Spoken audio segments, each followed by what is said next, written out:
Hey everyone, and welcome to another deep dive.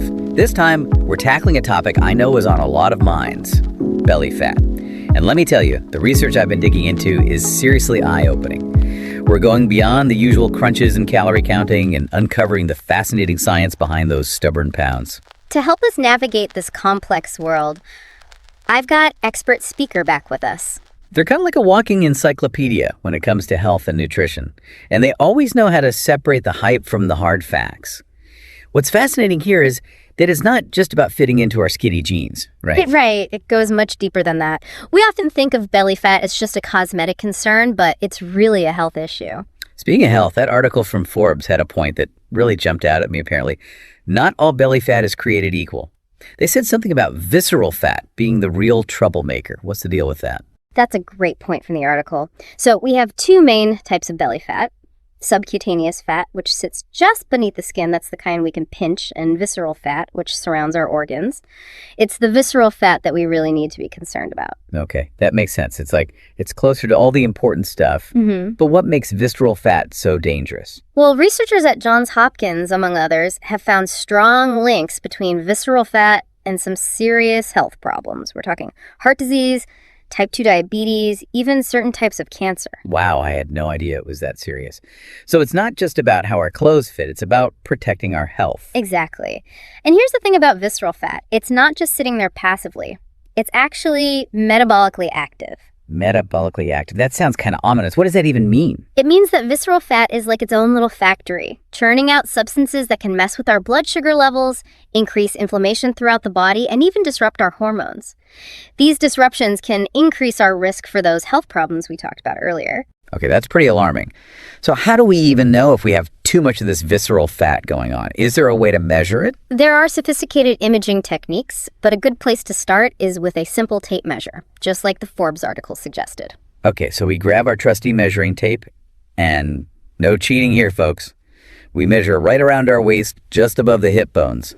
Then what? According to those guidelines, if your waist circumference is greater than 40 inches for men or 35 inches for women, it's a sign that you might have a higher level of visceral fat and should talk to your doctor about it. Consider that your cue to take action.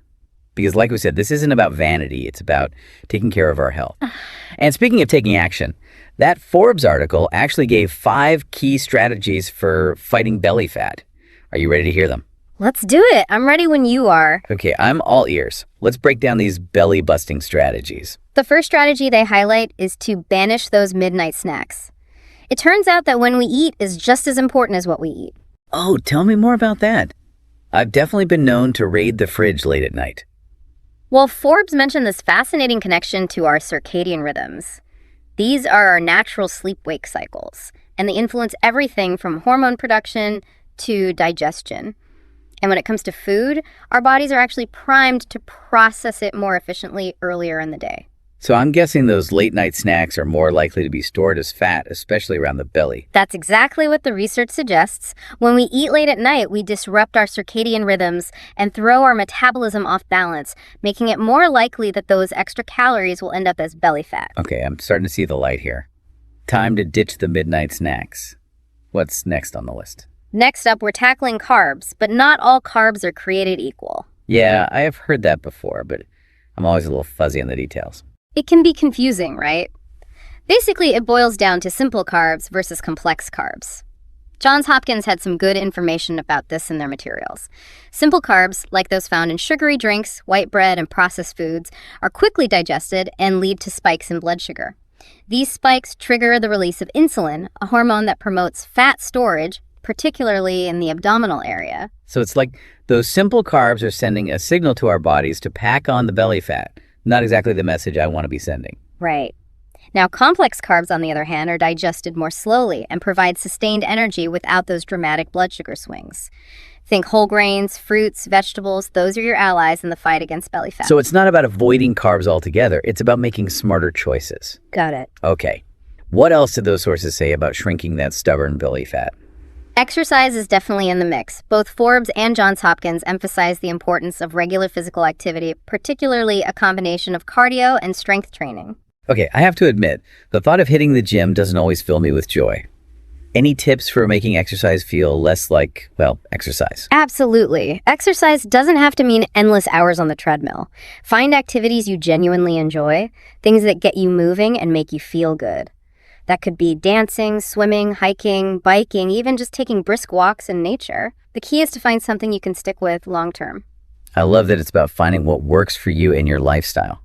So we've covered ditching the late night snacks, choosing our carbs wisely, and getting those bodies moving.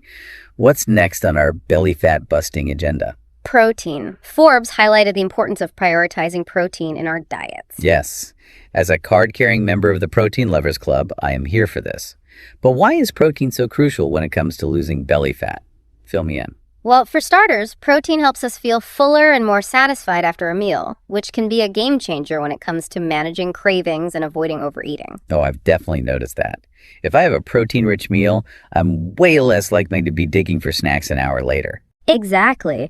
And it's not just about feeling full. Protein also takes more energy for our bodies to digest compared to carbs or fats, so we actually burn more calories just by eating it. Plus, it helps preserve our precious lean muscle mass, which is key for keeping our metabolism humming along. Okay, I am loving everything you're saying about protein. It's like the MVP of macronutrients. All right, we've covered 4 strategies so far. No more late night snacking, being mindful of our carb choices, getting our bodies moving, and loading up on protein. What's the 5th and final piece of the puzzle? Get ready for this one. It's all about prioritizing sleep. Oh, sleep. As someone who's been known to burn the midnight oil, I know this one is easier said than done. But I'm sensing a connection to those pesky hormones and belly fat we talked about earlier. You're spot on. Remember when we talked about how visceral fat disrupts our hormones? Well, sleep deprivation does the same thing. When we don't get enough sleep, our bodies produce more of the stress hormone cortisol. Okay, I'm seeing a pattern here.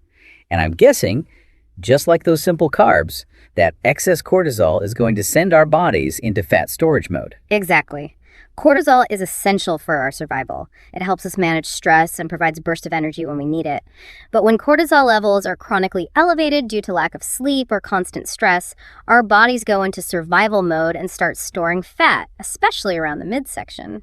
It's like our bodies are trying to create a protective cushion, but it's not exactly the kind of cushion we want. Definitely not the cushion I'm going for. I'm much more interested in the kind that comes with a good night's sleep. So we need to prioritize sleep to keep those hormones in check and prevent that excess belly fat from setting up shop. Got it. Now, in addition to those 5 strategies, that YouTube video by Jeremy Ether got me really intrigued by the whole concept of a low-calorie density diet. Have you heard about that expert speaker? I have. It's a really interesting approach that focuses on eating foods that are low in calories but high in volume. Yes, and he mentioned this study where people on a low-calorie density diet naturally consumed fewer calories without feeling deprived. They even lost weight, including belly fat. I mean, who wouldn't want that? To eat more and weigh less, it almost sounds too good to be true. It does sound amazing, right? And while it's not a magic bullet, there's definitely something to this approach. It's all about choosing foods that are naturally lower in calories, but high in fiber and water content. Think fruits, vegetables, lean proteins, and healthy fats. Okay, so it's about focusing on whole, unprocessed foods, which, let's be honest, we should all be doing more of anyway. But how does this actually translate into meals? Can you give me some examples of what a day of eating on a low-calorie density diet might look like? Absolutely. Let's paint a picture of what a delicious and satisfying day of eating on this plan might look like. For breakfast, imagine a big bowl of Greek yogurt topped with fresh berries, a sprinkle of nuts, and a drizzle of honey. It's packed with protein, fiber, and healthy fats to keep you feeling full and energized all morning long. Okay, that sounds amazing. I could definitely get on board with that breakfast. What about lunch? For lunch, let's go with a big, vibrant salad. Think leafy greens, colorful veggies like bell peppers and cucumbers, some grilled chicken or fish for protein, and a light vinaigrette made with olive oil and lemon juice. Lots of color, lots of flavor, and lots of volume. That's what I'm talking about. Okay, this is making me hungry. What about dinner? For a satisfying and flavorful dinner, let's whip up a veggie-packed stir-fry. We're talking lean protein like tofu or shrimp, a medley of colorful veggies like broccoli, snap peas, and carrots all tossed in a light sauce and served over a small portion of brown rice or quinoa. This is making me so hungry. And I love how each of these meals incorporates those key components: lean protein, healthy fats, and tons of fruits and vegetables. It's about nourishing our bodies with the good stuff, which seems like a much more sustainable and enjoyable approach than constantly restricting and depriving ourselves. Exactly. It's not about deprivation. It's about making choices that support both our physical and mental well-being. I love that. It's about finding a way of eating that feels good. We've covered so much ground in this deep dive, from debunking belly fat myths to exploring expert-backed strategies for achieving a healthier waistline. As we wrap things up, what's one key takeaway you want our listeners to remember? I want to emphasize that this is a journey, not a race. There's no quick fix or magic bullet. It's about making sustainable changes to your lifestyle that you can stick with for the long haul. Be patient with yourself, celebrate your progress, and remember that every step you take towards a healthier you is a step in the right direction. I love that. Be kind to yourself and focus on progress, not perfection. It's about creating a lifestyle that supports both our physical and mental well-being. And who knows, you might even discover a newfound love for those leafy greens along the way. Until next time, keep exploring, keep learning, and keep diving deep into those fascinating topics that impact your health and well-being.